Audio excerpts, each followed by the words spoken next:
Would there be a Keeping Up with the Kardashians without the Osbournes? Maybe not. On today's Millennial Mondays, let's talk about the most viewed television show on MTV, The Osbournes. The Osbournes first aired on MTV in 2002, and it followed the life at home with singer Ozzy Osbourne, wife Sharon Osbourne, daughter Kelly, and son Jack. However, did you know that one family member was left out?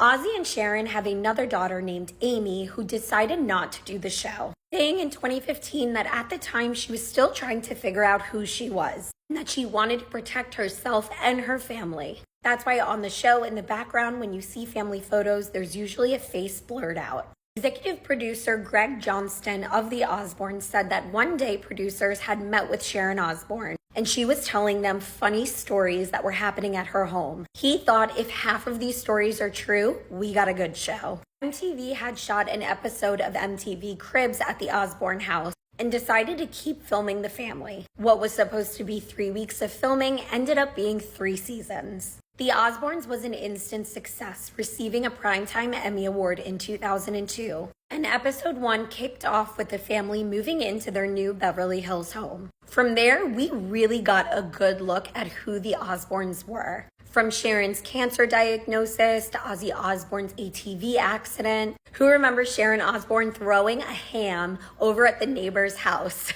They really did show it all. And truly, it was their authenticity that captured audiences. Producers said that for each episode, they had about 3 weeks worth of footage. And there was always a cameraman sleeping at their house in case they needed to film late at night. They truly changed the landscape forever. But everything good must come to an end. And while MTV probably would have continued the series past 3 seasons, even though at this point ratings were lower than the first, it was Sharon Osbourne who ended up pulling the plug on the show. She said this about her family's decision: "When you're number one, the only place to go is down, so why not leave when you're on top? I told my kids this can't be your whole thing in life. You can't just be a person that's filmed every day. There's much more to who you are and what you want to do." However, thankfully, we can relive the magic with the Osbournes as they have a YT channel where they go over old episodes and also show unseen footage.